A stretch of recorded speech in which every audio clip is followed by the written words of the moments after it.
नमस्कार, मैं हेमचंद्र और आप देख रहे हैं एक्सप्रेस न्यूज। घर, आवास, किसी का एक घर होना एक सपना होता है और उस सपने को पूरा करने के लिए इंसान पूरी जिंदगी लगाते हैं। और वही घर जब आपका कोई छीन ले या किसी की गलती से बर्बाद हो जाए तो आपको कैसा लगेगा और क्या सोचते होंगे, उस परिवार पे कैसा गुजरता होगा। जी हाँ, हम जिस घर की बात कर रहे हैं वो गोड्डा शहर के बीचों बीच मुख्यालय स्थित एक आवास है, जिसको आज प्रशासन के द्वारा, गोड्डा जिला प्रशासन के द्वारा पहुंचकर उसको तोड़ दिया गया। गुलजार बाग मोहल्ले में एक चर्चित शिक्षक देव कुमार राय साहब हैं, जो वर्षों से गरीब बच्चों को संगीत की शिक्षा देते आ रहे हैं और उन्होंने उनके पढ़ाए, उनके सिखाए काफी शिक्षक काफी जो है अलग अलग फील्ड में जो है कला के क्षेत्रों में कामयाब भी हुए, लेकिन उनकी तमाम विधा आज बेकार गई जब उनके घर के एक बड़े हिस्से को जिला प्रशासन ने अपने पूरे लॉ लश्कर के साथ पहुंचकर तहस नहस कर दिया। वो गुहार लगाते रहे, बचाव करते रहे कि साहब कुछ देर तो रुक जाइए, मगर साहब मानने वाले कहां थे। आखिर साहब को भी बड़े साहब का जो आदेश प्राप्त था। आइए इस मामले को हम थोड़ा सा आगे बढ़कर समझते हैं कि मामला है क्या। देव साहब गुलजार बाग में जो संगीत महाविद्यालय चलाते हैं वो एक बड़ा परिवार है। वो पूरे परिवार में 6 जो है वो फैमिली है, अलग अलग जो पार्टनर कह सकते हैं। उसी में से एक व्यक्ति, पास के ही शहर के ही एक व्यक्ति राजेश कुमार गुप्ता जी ने कुछ दिन पहले उनके एक हिस्सेदार से 2.52 जमीन खरीदा।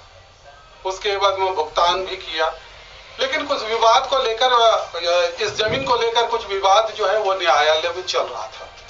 हाल के दिनों में न्यायालय में फर्स्ट एडीजे गोड्डा के द्वारा 16 तारीख को जो है एक जजमेंट आया और उस जजमेंट में कहा गया कि ये हिस्सेदारी जो मामला था वो ये जमीन जो है पूरी तरह से देव कुमार राय साहब की है। लेकिन दूसरे पक्ष ने कुछ चालाकी दिखाई। कुछ पुराने मोटेशन के पेपर को लेकर वो उपायुक्त गोड्डा, तत्कालीन उपायुक्त किरण कुमार पासी के यहाँ आवेदन दिया था। उस आधार पे बातें चलती रही और कुछ काम उन्होंने करवाया और उस एवज में जो कुछ जजमेंट कुछ इस तरह का आया है, उस पर हम अभी चूंकि नहीं जाना चाहेंगे, चूंकि प्रशासनिक रूप से किसी ने, जिला प्रशासन की ओर से कोई जवाब अभी तक उपलब्ध नहीं हो पाया है। कोशिश हम लोगों ने की है, कोशिश भी की है। इन तमाम बातों के बावजूद वास्तविकता ये रही कि जिनकी जमीन थी उनकी सुनी नहीं गई और वो इसी 16 तारीख को फर्स्ट एडीजे शिवपाल सिंह जी के यहाँ से आदेश आया था कि जमीन इनकी है, इनका ही है, सारा इनके पक्ष में आया। उसके बाद किस हालात में प्रशासन ने इस जजमेंट के खिलाफ जाकर जो है वो मकान को तोड़ा या क्या स्थिति रही। तो जो बातें सामने आ रही है कि वो जजमेंट जो है, एक तो सबसे पहले प्रशासन ने इस एक्टिविटी को करने से पहले, उसके मकान पर पहुंचने से पहले जो है देव कुमार जी को कोई सूचना उपलब्ध नहीं कराई, कोई नोटिस नहीं गया। जैसा कि देव कुमार जी ने बयान में भी कहा है, उसको आप इस बयान को जरा सुन लीजिए, पहले उनके बयान को और वो जगह देख लीजिए, समझ लीजिए कि वो क्या स्थिति है। उसके बाद हम इस पर फिर और चर्चा करते हैं कि कहाँ पे फिर ये चूक है, सोची समझी रणनीति है या क्या है। आप पहले इस विजुअल को देखें। हमारा जो है डिग्री हुआ है आपका 16 मार्च को हमारे नाम से डिग्री हुआ, जिसमें हमको टाइटल, पोजीशन, इंटरेस्ट, सारा चीज शिवपाल सिंह कोर्ट से हमको मिला था, एडीजे फर्स्ट साहब के यहाँ से, और मेरे फेवर में डिग्री था मेरे हिस्से। और उसने जो है उसी डिग्री में उसका भी था आदेश, जिसमें उसको कहा गया था कि आप उसके पैसा लेने के लिए उससे आप इंटाइटल्ड है। उन्होंने हमारी ही जमीन को फर्जरी करके खरीदा था फॉर्जरी करके हमारे साइट को जो है उसने खरीदा था और उसको बोला गया था कि आप इंटाइटल्ड हैं पैसा लेने के लिए, परंतु उसने क्या किया, गुपचुप तरीके से एसडीओ साहब से एक ऑर्डर पास करवा लिया और ऑर्डर पास करवा के उसमें लिखा गया है, उस ऑर्डर में लिखा गया है कि हमको मकान मरम्मती और उसका जो है करने के लिए हमको आदेश दिया जाए और उसमें कहीं भी मकान तोड़ने का बात नहीं लिखा गया, परंतु उसने आकर मेरे समूचे मकान को तोड़ दिया, मेरा सारा सामान लूट कर ले गया। इस पर जो है उन्होंने एसडीओ को हम कई बार फोन किए इसके लिए, उन्होंने कुछ भी नहीं सुना। उसके बाद लास्ट में बोलते बोलते तब फिर हम उस न्यायाधीश के पास गए कि आपने कैसा आदेश हमको दिया जो मेरा घर समूचा तोड़ दिया। बोला नहीं, ऐसा कुछ भी आदेश नहीं है। बोला ऐसा तो आदेश है ही नहीं, तो आदेश तो उसमें दिया गया है, वो तो गलत आदेश दिखा करके उसको। वो फिर एसडीओ साहब को फोन किए, तब जा करके मेरा घर जो है टूटना रुका। बोले कि ऐसा आदेश तो हम दिए नहीं है और इसीलिए वो जो है तब मेरा टूटा। तब तक मेरा जितना सामान था, लकड़ी था, घर तोड़ दिया, सारा चीज लेके चला गया।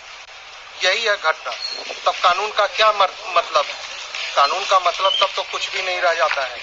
अब आप इस तस्वीर को देखने के बाद आपको अंदाजा मिल गया होगा कि वाकई घर को ध्वस्त कर दिया गया है, जबकि ऐसा कोई ऑर्डर कोर्ट का कहीं से था नहीं।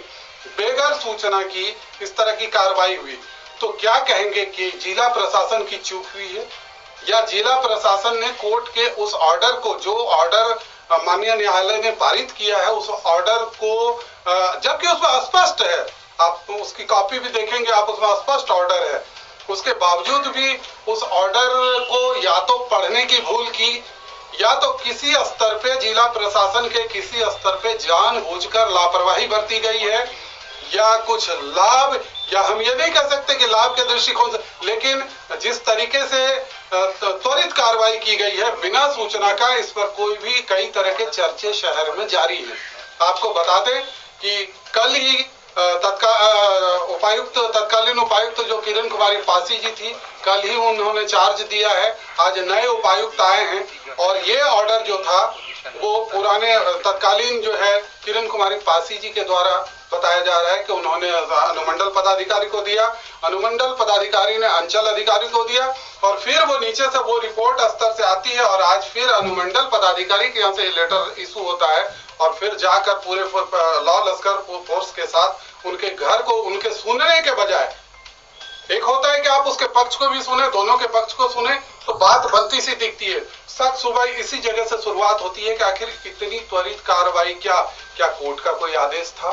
ऐसा बिल्कुल नहीं है। जो तस्वीर, जो कागज, जो ऑर्डर्स देखे गए हैं, जो दिखाया गया, उसमें ऐसा कोई ऑर्डर नहीं है कि आप जाकर उनके घरों को ध्वस्त कर दें। बाकी न्यायालय का मामला है। अब इस घर को तो तोड़ दिया गया, जैसे ही घर टूटा कई लोग जो दूसरे पक्ष के थे, कहा जा रहा है कि उनके सामानों को भी लूट लिया गया, कई तरह की चीजें हैं। वो पूरा परिवार सदमे में है, परेशान है। अब इसका जो है, इस घटना की बात आई, ये किसके ऊपर जिम्मेवारी किनकी रही?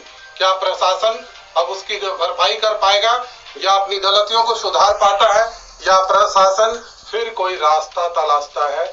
हम जो भी अपडेट आएगा इस बारे में हम फिर आपसे बात करेंगे। फिलहाल इतना तय है कि कहीं न कहीं शासन के द्वारा एक बड़ी चूक के कारण एक बसा बसाया घर बनाया उस बेचारे गरीब शिक्षक का घर ध्वस्त हो चुका है। धन्यवाद।